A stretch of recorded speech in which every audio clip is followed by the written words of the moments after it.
Ado USA na Israel se yam yari si karigino sin. Israel na bu hek haiba taragadi masida is kruk kunna na thabak se tawbai moong ama yam sauna uiye masi karigino sin. Moi na tordi loi ay tare Israel na tordi loi ay Gaza gi crisis te yango mioi 57,800 bukki chang sirabane adudai da Palestinian ne hena sirini ko 56,000 ja masi Palestinian ngaktani sirize aduga marak tudagi 17,000 di angang macha ngaktani karigumba Iran na amukka hanna nuclear enrichment program je masi tarok taragadi amukka bom thada gadran ado Mr. Trump na kari hagam okay sure I'll drop it thadani na hai amata tong dabida France ta tongeba kanana Israel na aduga kari hairiba nuclear research center amtang linkhat pada mateng pangu se France ni ko hairija ado France ya thok lerame Iran gi nuclear sites ahum da US na bombzau B2 bomber sizinaraga thadagraba matungda tongan media channel sing analyst sing na kari haige matamda Iran gi kaim sokte sini nuclear reactor gi site tu khatang sokpai wani Iran gi enrich tawraba dugum uranium sing do shift hana tawi mafam honga wi sini ado Trump nadi mu NATO gi summit ta site ta tawgi dugum press conference amada kari haige matamda USA gi attack to yam thuna tawgi bani aduna Iran gi dugum uranium enrich tawraba uranium do shift tawba sungnang nangamoi oi thoktabani moina hairibado US na chathagi badugumba mission do madu successful oi haidana yam chauna adugumba US ki president na hairi adubu IAEA International Atomic Energy Agency sina Israel amsung Iran ceasefire tawre haigraba matung khitang haidi tawre hairaga matung da ceasefire violate tawi haidana Donald Trump na ba hairaki haidi tongan ba adugumba missile kapai Israel na haibna Iran attack tawri hai Iran na haibna Israel na attack tawri hai lepte na dum hainai adubu hairi badugumba IAEA je yamna maruoi badugumba international agency amani karino mana tawise matamda tongan ba leibak singja masida is the nuclear adugumba reactor thamme hai taragazu nuclear reactor je only adugumba research purposes amadi tongan badugumba medical ge energy ge adugumba purpose da khakdang siznaga dawni haibagi wafam je thambane military purpose siznaba suge yaroena madu yengjanab gi dumga thamba adugumba organization ni IAEA aduna mana kari harke matamda mayamda matha khitang sagadaba wam haire aitare kage matamda 900 pounds of enriched uranium je masi thiba phangdre sini thiba phangdre di Iran dai ni ko haija site ahum do adudai do locate to badudai do leiramba adugumba 900 pounds of uranium je masi mafam khangdre sini Iran na nuclear site gi shift tawgre di hairaga haibadi pokhai dringe na shift to hobaduna bu karimata radiation gi problem leitabni haidana mamangi video dusu haijagi baduni adubu IAEA gi aduguma chief Rafael Grossi na kari haige matamda mage agency na hairi badugumba enrich tawraba uranium do madu thiba phangdre locate tawba ngamdre Iran nadi mukari hairi move tawgre di hairaga mafam mong takthok tabine tawris kari gi takthok trino wana mahangbi kari gino uranium do madu enrich tawraba uranium do kari gino na khoina mafam honge hairaga takthok trise hoi US ta taktho haibanate or Israel ta taktho haibanate to IAEA si ta taktho usini makhoi maruoiba maram purpose kai no matamda adugumba military use tawdanaba madu kadai da kari tawri habje moina adum thijellaga mikup nahong singna leiba moigi purpose moigi function naitar aduna moi adu 900 pounds mangre da moi ko ngawre haitar adamu sida haiba yabada kari gi takthok trino Iran na haiba wahang se amuka hangba matamda opinion da haitare ko mayam gi opinion sing pinabada uranium do Iran gi oina di quite maruoiba adugumba khulai oigadoine akoi Mahabharata ga hairagana brahmastra haitare aduna US amasung atoppa European nation singna pakalise kaino matamda Iran na haiba nuclear power habadi uranium da sinaraga nuclear power military da taklau non thokraga bomb taklau sarakadra mangi ba potu sinaraga gaina haibagi wafum sima khara thamnari hairiba adugumba uranium duni manghanna ba Israel nasu theory amadi US nasu theory US nasu kaidawi bomb thadarise bom thadra adugi site dang ni thadari je adubu US amadi Israel na karigumba Iran je sije henjen banga moidui je karam khan done matam da nuclear power oira kan di pak henjen banga moidui ni Iranian authority ne khali ji kai no matam da by any means tawraga masi ai nuclear power oi hoge haiba wakhalon ma manung da leibra sini ko yam song leiri je adubu IAEA di matha phajana sare kadai da leigrabno kadai da thamgrabno haiba sine masi da is da yam pakat kare tare Iran na masi kari tabkatake haibasi wafam sida yam pakat kare IAEA gi core function je nuclear je peaceful purpose kidamak sizinaba military purpose kidamak sizinanda ba haibasi ne ꯑꯗꯣ ꯏꯔꯥꯟꯅꯁꯨ ꯂꯣꯠꯄ ꯌꯥꯗꯦ ꯑꯁꯦꯡꯕꯒꯤ ꯑꯣꯏꯅꯗꯤ ꯅꯤꯌꯣꯝꯗꯗꯤ ꯍꯥꯏꯕꯗꯤ according two global ꯑꯦꯒ꯭ꯔꯤꯃꯦꯟꯠꯁꯀꯤ ꯃꯇꯨꯡ ꯏꯟꯅ ꯅ꯭ꯌꯨꯀ꯭ꯂꯤꯌꯔꯒꯤ ꯂꯩꯔꯤꯕ global ꯑꯦꯒ꯭ꯔꯤꯃꯦꯟꯠꯁꯀꯤ ꯃꯇꯨꯡ ꯏꯟꯅ ꯀꯔꯤ ꯍꯥꯏꯒꯦ ꯃꯇꯝꯗ IAEAꯗ ꯑꯩꯒꯤ ꯍꯥꯏꯗꯤ ꯑꯦꯅꯤ ꯂꯝ ꯑꯃꯒꯤ ꯍꯥꯏꯇꯥꯔꯦ ꯑꯩ ꯁꯤꯗ ꯂꯩꯔꯝꯃꯕ ꯑꯗꯨꯝ ꯌꯨꯔꯦꯅꯤꯌꯝꯁꯦ ꯑꯩ ꯁꯤꯗ ꯍꯣꯡꯇꯣꯛꯀꯦ ꯅꯠꯇ꯭ꯔꯒ ꯁꯤ ꯇꯧꯒꯦ ꯍꯥꯏꯕꯁꯦ ꯃꯈꯣꯏꯗ ꯍꯥꯏꯕꯗꯤ IAEAꯗ ꯑꯦꯀꯥꯎꯟꯇꯦꯕꯜ ꯑꯣꯏꯅ ꯃꯁꯤ ꯇꯥꯛꯀꯗꯧꯅꯦ ꯑꯗꯨꯒ ꯐꯔꯦ ꯑꯗꯨꯗꯨ ꯍꯣꯡ ꯇꯥꯔꯒꯗꯤ ꯅꯣꯏ ꯃꯤꯂꯤꯇꯔꯤ ꯄꯔꯄꯁ ꯅꯠꯇꯕꯤꯗ ꯁꯤꯖꯤꯟꯅꯗꯣꯏ ꯅꯠꯇ꯭ꯔꯥ ꯀꯔꯤꯅꯣ ꯅꯣꯏ ꯁꯤꯖꯤꯟꯅꯗꯣꯏꯁꯦ ꯍꯥꯏꯕꯒꯁꯦ ꯃꯁꯤ ꯔꯤꯄꯣꯔꯠ ꯐꯖꯅ ꯄꯤꯒꯗꯧꯅꯤ ꯍꯥꯏꯕꯒꯤ ꯋꯥꯐꯝ ꯂꯩ ꯍꯥꯏꯇꯥꯔꯦ ꯑꯗꯣ ꯁꯣꯝ ꯅꯥꯀꯟꯗ ꯑꯃꯨꯛ ꯌꯦꯡꯉꯨꯔꯀꯥꯟꯗ ꯅꯦꯇꯣ ꯁꯃꯤꯠ ꯗꯦꯠ 25ꯇ ꯂꯣꯏꯔꯤꯅꯤ 24-25 ꯑꯗ ꯅꯦꯇꯣꯗ ꯑꯃꯦꯔꯤꯀꯥ USAꯗ ꯇꯣꯉꯥꯟꯕ ꯋꯥꯍꯪ ꯀꯌꯥ ꯑꯃ ꯍꯪꯉꯤ ꯄ꯭ꯔꯦꯁ ꯃꯤꯠꯇ ꯑꯗꯨꯕꯨ ꯅꯦꯇꯣ ꯑꯣꯔꯒꯅꯥꯏꯖꯦꯁꯟꯒꯤ ꯂꯩꯔꯤꯕ ꯆꯤꯐꯅꯗꯤ ꯌꯥꯝꯅ USAꯒꯤ ꯑꯗꯨꯒꯨꯝꯕ ꯄ꯭ꯔꯦꯁꯤꯗꯦꯟꯁꯤ ꯌꯥꯝ ꯊꯥꯒꯠꯈ꯭ꯔꯦ ꯍꯥꯏꯇꯥꯔꯦ ꯀꯩꯅ ꯊꯥꯒꯠꯀꯦ ꯃꯇꯝꯗ USAꯒꯤ ꯄ꯭ꯔꯦꯁꯤꯗꯦꯟ ꯗꯣꯅꯥꯜड ꯇ꯭ꯔꯝꯞ ꯅꯍꯥꯛꯅ ꯇꯧꯗꯅ ꯑꯗꯨꯒꯨꯝꯕ ꯃꯤꯗꯜ ꯏꯁꯇꯔꯟ ꯀꯟꯇ꯭ꯔꯤꯁꯤꯡꯁꯤꯗ ꯄꯨꯔꯥ ꯀꯦꯑꯣꯇꯤꯛ ꯑꯣꯏꯕ ꯃꯑꯣꯡꯗ ꯂꯩꯒꯗꯧꯕ ꯄꯣꯠꯇꯣ ꯏꯔꯥꯟꯅ ꯊꯣꯛꯍꯟꯒꯗꯧꯕ ꯃꯌꯥꯝꯗꯣ ꯃꯗꯨ ꯀꯜꯍꯧꯔꯦ ꯃꯤꯁꯥꯏꯜ ꯊꯥꯗꯗꯅ ꯑꯗꯨꯒꯨꯝꯕ ꯂꯩꯔꯤꯕ ꯅ꯭ꯌꯨꯀ꯭ꯂꯤꯌꯔ ꯔꯤꯑꯦꯛꯇꯔꯁꯤꯡ ꯊꯨꯒꯥꯏꯍꯧꯔꯤꯗꯣ ꯃꯗꯨ ꯈ꯭ꯋꯥꯏꯗꯒꯤ ꯐꯔꯦ ꯍꯥꯏꯗꯅ ꯍꯤ ꯋꯥꯁ ꯄ꯭रेज्ड all over the NATO summit ꯍꯥꯏꯇꯥꯔꯦ ꯑꯃꯨꯛꯀꯁꯨ ꯁꯤꯒꯤ ꯄ꯭रेस ꯀꯟꯐꯔꯦꯟꯁ ꯃꯔꯛꯁꯤꯗ the US strike if Iran rebuild its nuclear enrichment program ꯍꯥꯏꯕ ꯃꯤꯁꯇꯔ ꯇ꯭ꯔꯝꯞꯇ ꯍꯪꯉꯤꯅꯤꯀꯣ ꯀꯔꯤꯒꯨꯝꯕ ꯏꯔꯥꯟꯅ ꯑꯃꯨꯛꯀ ꯍꯟꯅ ꯅ꯭ꯌꯨꯀ꯭ꯂꯤꯌꯔ ꯏꯟꯔꯤꯆꯃꯦꯟꯠ ꯄ꯭ꯔꯣꯒ꯭ꯔꯥꯝꯁꯦ ꯃꯁꯤ ꯇꯧꯔꯛꯄ ꯇꯥꯔꯒꯗꯤ ꯑꯃꯨꯛꯀ ꯕꯣꯝ ꯊꯥꯗꯒꯗ꯭ꯔꯥ ꯑꯗꯣ ꯃꯤꯁꯇꯔ ꯇ꯭ꯔꯝꯞꯅ ꯀꯔꯤ ꯍꯥꯏꯒꯦ ꯃꯇꯝꯗ okay sure I'll drop it ꯊꯥꯗꯅꯤꯅ ꯍꯥꯏꯔꯤ ꯑꯗ US ꯑꯗꯒꯤ ꯌꯨꯔꯣꯞ ꯑꯃꯗꯤ ꯅꯦꯇꯣ ꯀꯟꯇ꯭ꯔꯤꯁꯤꯡꯅ ꯈꯜꯂꯤꯕꯁꯦ ꯁꯤ ꯀꯔꯤꯅꯣ ꯑꯗꯣ ꯃꯁꯤ ꯍꯥꯏꯕ ꯃꯇꯝꯗ USAꯅ ꯌꯨꯔꯣꯞ ꯑꯃꯗꯤ ꯅꯦꯇꯣ ꯀꯟꯇ꯭ꯔꯤꯁꯤꯡ ꯀꯜꯂꯤꯕꯅꯤ ꯍꯥꯏꯕꯒꯤ ꯋꯥꯐꯝꯁꯤ ꯆꯥꯎꯅ ꯊꯝꯃꯦ ꯍꯥꯏꯇꯥꯔꯦ ꯕꯣꯝ ꯊꯥꯗꯈꯤꯕꯗꯨꯅ ꯏꯔꯥꯟꯁꯦ ꯀꯩ ꯍꯥꯏꯇꯥꯔꯦ ꯑꯩꯈꯣꯏꯒꯤ ꯗꯤꯅ꯭ꯌꯨꯀ꯭ꯂꯤꯌꯔꯥꯏꯖ ꯍꯥꯏꯇꯥꯔꯦ ꯃꯁꯤ ꯇꯧꯕꯁꯤꯅ ꯍꯥꯏꯇꯥꯔꯦ ꯑꯗꯣ ꯅꯦꯇꯣ 2025ꯇ ꯈ꯭ꯋꯥꯏꯗꯒꯤ ꯃꯔꯨꯑꯣꯏꯕ ꯋꯥꯐꯝꯁꯦ ꯁꯃꯤꯠꯁꯤꯗ ꯀꯔꯤ ꯇꯧꯈꯤꯒꯦ ꯃꯇꯝꯗ ꯅꯦꯇꯣꯒꯤ ꯃꯦꯝꯕꯔ ꯀꯟꯇ꯭ꯔꯤꯁꯤꯡꯁꯦ ꯗꯤꯐꯦꯟꯁ ꯑꯦꯛꯁꯄꯦꯟꯗꯤꯆꯔꯗ ꯀꯟꯇ꯭ꯔꯤꯒꯤ GDP ꯒ꯭ꯔꯣꯁ ꯗꯣꯃꯦꯁꯇꯤꯛ ꯄ꯭ꯔꯗꯛꯀꯤ 5% ꯌꯧꯅ ꯗꯤꯐꯦꯟꯁꯇ ꯊꯥꯗꯒꯗꯧꯅꯤ ꯁꯤꯅꯤ ꯑꯗ ꯈ꯭ꯋꯥꯏꯗꯒꯤ ꯗꯤꯐꯦꯟꯁꯇ ꯊꯥꯗꯔꯤꯁꯦ ꯀꯅꯥꯅꯣ ꯍꯥꯏ ꯀꯥꯟꯗ USꯅꯦ $990 billion ꯍꯦꯟꯅ ꯊꯥꯗꯩ ꯍꯥꯏꯇꯥꯔꯦ ꯗꯤꯐꯦꯟꯁꯇ ꯑꯗꯨꯅ ꯃꯥꯅ ꯈ꯭ꯋꯥꯏꯗꯒꯤ ꯇꯣꯞꯇꯅꯤ ꯂꯩꯔꯤꯁꯦ ꯑꯗꯨꯒ ꯃꯊꯪ ꯂꯥꯛꯄꯁꯤꯅ ꯃꯥꯒꯤ ꯃꯈꯥꯗ ꯂꯩꯔꯤꯕ ꯑꯗꯨꯒꯨꯝꯕ ꯇꯣꯞ 9 ꯀꯟꯇ꯭ꯔꯤꯁꯤꯡꯁꯦ ꯄꯨꯟꯖꯜꯂꯒ ꯍꯥꯏꯇꯥꯔꯦ ꯃꯥꯅ ꯍꯦꯟꯅ ꯍꯦꯜꯂꯤ ꯍꯥꯏꯇꯥꯔꯦ ꯑꯗꯨꯅ ꯏꯟꯗꯤꯌꯥꯒꯁꯤꯗꯤ $70 billion $60 billion ꯑꯗꯥꯏꯗ ꯈꯛꯇꯪ ꯊꯥꯗꯔꯝꯒꯅꯤ ꯑꯗꯣ USꯅ ꯊꯥꯗꯔꯤꯕ ꯄꯣꯠꯁꯤꯗꯤ ꯗꯤꯐꯦꯟꯁꯇ ꯈꯨꯠꯂꯥꯏ ꯂꯩꯕꯗ ꯑꯥꯔꯃꯤꯗ ꯑꯗꯒꯤ ꯃꯤꯁꯥꯏꯜꯗ ꯅ꯭ꯌꯨꯀ꯭ꯂꯤꯌꯔꯗ ꯊꯥꯗꯔꯤꯕ ꯃꯌꯥꯝꯁꯤꯗ ꯑꯔꯣꯏꯕꯤꯅꯤ ꯑꯗꯨꯅ ꯃꯥꯁꯦ ꯌꯥꯝ ꯄꯥꯋꯔꯐꯨꯜ ꯑꯣꯏꯕꯁꯤꯅ ꯂꯩꯕꯥꯛꯁꯤꯡꯁꯦ ꯇꯣꯉꯥꯟꯕ ꯂꯩꯔꯤꯕ ꯀꯟꯇ꯭ꯔꯤꯁꯦ ꯁꯤꯁꯦ ꯄꯤꯁꯐꯨꯜ ꯑꯣꯏꯔꯤꯕꯅꯤ ꯃꯍꯥꯛꯅ ꯂꯣꯏꯅ ꯑꯝꯄꯥꯌꯔꯒꯤ ꯇꯥꯏꯞꯇ ꯔꯦꯐ꯭ꯔꯤꯒꯤ ꯇꯥꯏꯞꯇ ꯄꯨꯝꯅꯃꯛ ꯂꯩꯔꯤꯕꯅꯤ ꯍꯥꯏꯕ ꯀꯣꯃꯦꯟꯠ ꯀꯌꯥ ꯑꯃꯁꯨ ꯂꯩ ꯑꯗꯨꯒ ꯑꯃꯨꯛ ꯉꯁꯥꯏꯒꯤ ꯏꯔꯥꯟꯁꯦ ꯃꯁꯤ USꯅ ꯁꯨꯛꯌꯥ ꯌꯥꯗꯦ ꯁꯤꯗꯤ ꯃꯌꯥꯝꯅ ꯈꯪꯉꯤ ꯑꯗꯣ USAꯅ ꯏꯖꯔꯦꯜꯁꯦ ꯌꯥꯝ ꯌꯥꯔꯤꯁꯤ ꯀꯔꯤꯒꯤꯅꯣ ꯁꯤꯅꯤ ꯏꯖꯔꯦꯜꯅꯕꯨ ꯍꯦꯛ ꯍꯥꯏꯕ ꯇꯥꯔꯒꯗꯤ ꯃꯁꯤꯗꯩꯁꯦ ꯀ꯭ꯔꯨꯛ ꯀꯨꯟꯗꯅ ꯊꯕꯛꯁꯦ ꯇꯧꯕꯩ ꯃꯑꯣꯡ ꯑꯃ ꯌꯥꯝ ꯆꯥꯎꯅ ꯎꯏꯌꯦ ꯃꯁꯤ ꯀꯔꯤꯒꯤꯅꯣ ꯁꯤꯅꯤ ꯃꯣꯏꯅꯕꯨ ꯇꯧꯔꯗꯤ ꯂꯣꯏ ꯌꯥꯏ ꯍꯥꯏꯇꯥꯔꯦ ꯏꯖꯔꯦꯜꯅꯕꯨ ꯇꯧꯔꯗꯤ ꯂꯣꯏ ꯌꯥꯏ ꯒꯥꯖꯥꯒꯤ ꯈ꯭ꯔꯥꯏꯁꯤꯁꯇ ꯌꯦꯡꯉꯣ ꯃꯤꯑꯣꯏ 57,800 ꯃꯨꯛꯀꯤ ꯆꯥꯡ ꯁꯤꯔꯕꯅꯦ ꯑꯗꯨꯗꯩꯗꯨꯗ ꯄꯦꯂꯦꯁꯇꯤꯅꯤꯌꯥꯟꯅ ꯍꯦꯟꯅ ꯁꯤꯔꯤꯅꯤꯀꯣ 56,000ꯁꯦ ꯃꯁꯤ ꯄꯦꯂꯦꯁꯇꯤꯅꯤꯌꯥꯟ ꯉꯥꯛꯇꯅꯤ ꯁꯤꯔꯤꯁꯦ ꯑꯗꯨꯒ ꯃꯔꯛꯇꯨꯗꯒꯤ 17,000ꯗꯤ ꯑꯉꯥꯡ ꯃꯆꯥ ꯉꯥꯛꯇꯅꯤ ꯑꯗꯨꯒ 1,706 ꯈꯛꯇꯪꯅꯤ ꯏꯖꯔꯦꯂꯤ ꯁꯤꯔꯤꯁꯦ ꯑꯗꯣ ꯃꯁꯤꯗ ꯑꯃꯨꯛ ꯏꯖꯔꯦꯜꯗꯅꯤ ꯑꯗꯨꯝ ꯇꯣꯡꯉꯤꯁꯦ USꯅ ꯌꯦꯁ ꯃꯅꯨꯡꯗ ꯋꯥꯔꯤ ꯀꯌꯥ ꯑꯃ ꯂꯩꯈ꯭ꯔꯦ ꯍꯃꯥꯁꯅ ꯇꯧꯔꯤꯕ ꯊꯕꯛꯁꯤꯡ ꯍꯥꯎꯊꯤꯁꯅ ꯇꯧꯔꯤꯕ ꯊꯕꯛꯁꯤꯡ ꯍꯤꯖꯕꯨꯜꯂꯥꯅ ꯇꯧꯔꯤꯕ ꯊꯕꯛꯁꯤꯡ ꯃꯈꯣꯏꯁꯦ ꯄꯨꯝꯅꯃꯛ ꯃꯤꯂꯤꯇꯦꯟꯠ ꯑꯣꯔꯒꯅꯥꯏꯖꯦꯁꯟꯅꯦꯅ ꯍꯥꯏꯗꯅ ꯂꯩꯔꯤꯅꯦ ꯑꯗꯨꯕꯨ what about those innocent children what about those civilians what about those hospitals what about those schools relief ꯀꯦꯝꯗꯕꯨ ꯕꯣꯝ ꯊꯥꯗꯔꯛꯄꯒꯤ ꯃꯑꯣꯡꯅꯦ ꯔꯤꯂꯤꯐ ꯀꯦꯝꯗꯕꯨ ꯃꯤꯁꯥꯏꯜ ꯊꯥꯗꯔꯛꯄꯒꯤ ꯃꯑꯣꯡꯅꯦ ꯏꯖꯔꯦꯜꯅ ꯇꯧꯈ꯭ꯔꯤꯁꯦ ꯁꯤꯒꯤꯁꯨ 2023ꯒꯤ ꯑꯣꯛꯇꯣꯕꯔꯒꯤ ꯇꯥꯡ 8ꯇ ꯍꯃꯥꯁꯅ ꯑꯦꯇꯦꯛ ꯇꯧꯏ ꯑꯗꯨ ꯇꯧꯏ ꯑꯗꯥ ꯇꯧꯏꯅ ꯌꯥꯝꯅ ꯂꯩꯈ꯭ꯔꯦ ꯑꯗꯨꯕꯨ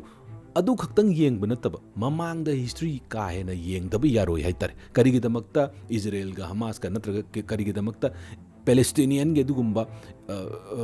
ꯂꯩꯔꯤꯕ ꯑꯗꯨꯒꯨꯝꯕ ꯈ꯭ꯔꯥꯏꯁꯤꯁꯁꯦ ꯃꯁꯤ ꯀꯌꯥꯝ ꯀꯨꯏꯔꯒꯦꯁꯦ ꯃꯁꯤ ꯑꯩꯈꯣꯏꯅ ꯃꯁꯤ ꯍꯤꯁꯇ꯭री ꯌꯦꯡꯗꯕ ꯌꯥꯗꯦ ꯍꯥꯏꯇꯥꯔꯦ ꯑꯗꯣ ꯁꯤꯗ ꯑꯃꯨꯛ ꯇꯣꯄꯤꯛꯇ ꯑꯃꯨꯛ ꯂꯥꯛꯄ ꯃꯇꯝꯗ ꯀꯔꯤꯒꯤꯗꯃꯛꯇ USꯅ ꯏꯖꯔꯦꯜꯁꯦ ꯌꯥꯝ ꯌꯥꯔꯤꯕꯅꯣ ꯍꯥꯏꯕꯁꯤꯅꯤ ꯑꯗꯣ ꯇꯣꯄꯤꯛ ꯃꯈꯥ ꯆꯠꯊꯗ꯭ꯔꯤꯉꯩꯁꯤꯗ ꯉꯁꯤ ꯈꯛꯇꯪ ꯑꯩꯈꯣꯏꯒꯤ ꯆꯦꯅꯦꯜ Youth Xplore TV ꯊꯦꯡꯅꯕꯤꯕ ꯑꯣꯏꯇꯥꯔꯒꯗꯤ ꯄ꯭ꯂꯤꯖ ꯁꯕꯁꯀ꯭ꯔꯥꯏꯕ ꯑꯗꯣꯝꯒꯤ subscription ꯑꯃꯃꯝꯅ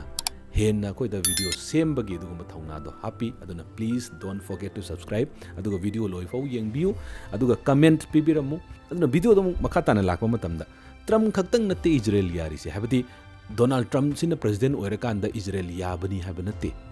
matam yam kuire haitare 70 years ki mamangdagi hauna Israel je America na dum yabagi mong tawi haitare ado support tawraga dum lai haitare ado Barack Obama ju yabagi mong ni George Bush yabagi mong ni ado bu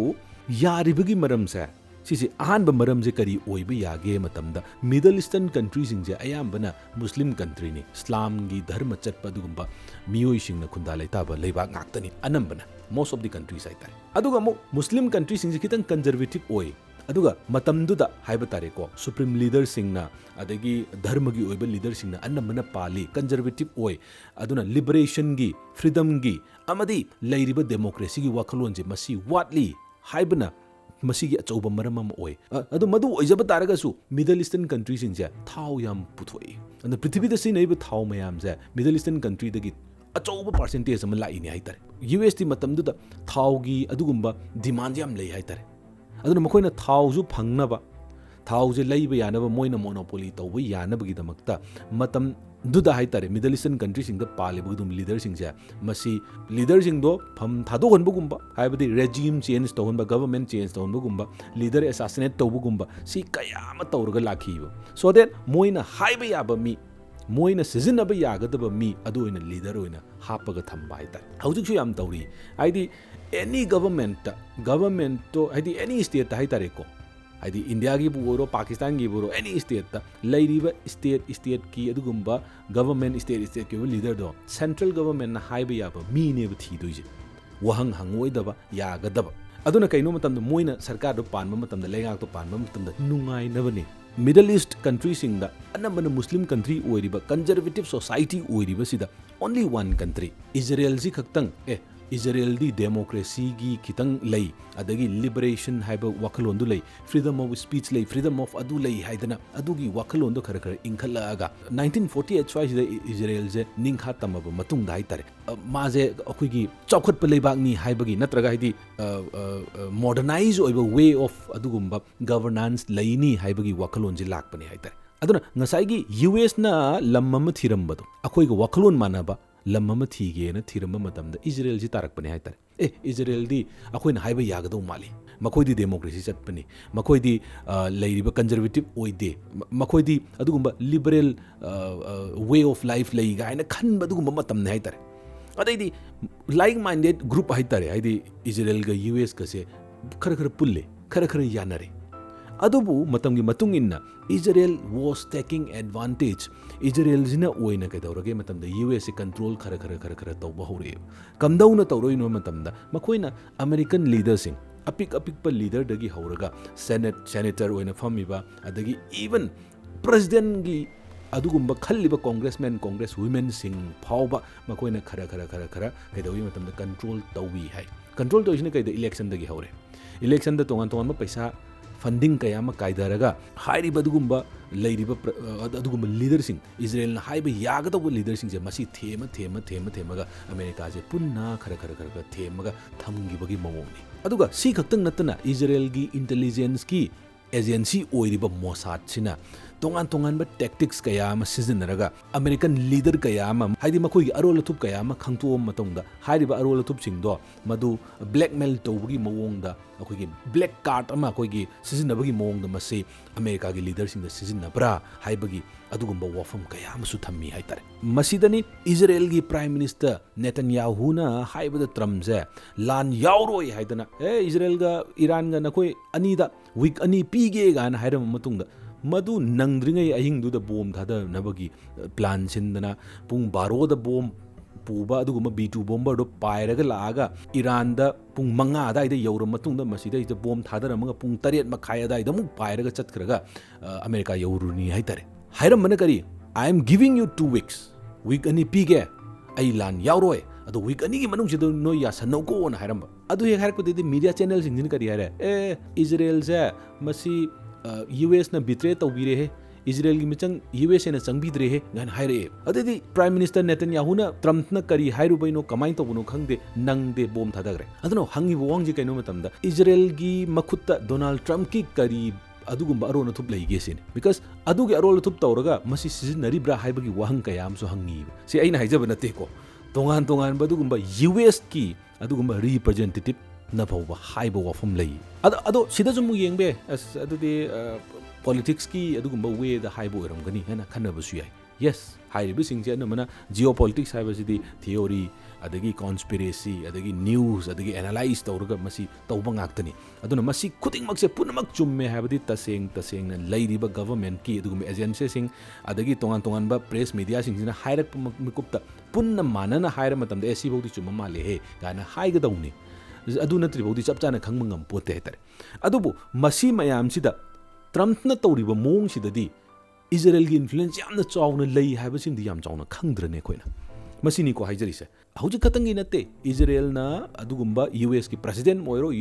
US ki leader singje masi loina control tawbugi mawng am oiri se hauji khatang nate haitare maramdi Israel 1948 ta ning khatam phange independence phange adugi matungda kayam singe matamda matamdu France adagi leigiba United Nations Security Council gi leiriba adugumba achoba leibak sing haitare Britain USA adagi China adagi Russia leiriba mayam masi mayam sida amata tongdabida France ta tongeba kanana Israel na aduga kari hairiba nuclear research center amtang linkhatpada mateng panguse France ni ko hairija ado France ya thok lerame France yare France na mateng panga kanda hairiba adugumba Israel gi nuclear research center ama linkhale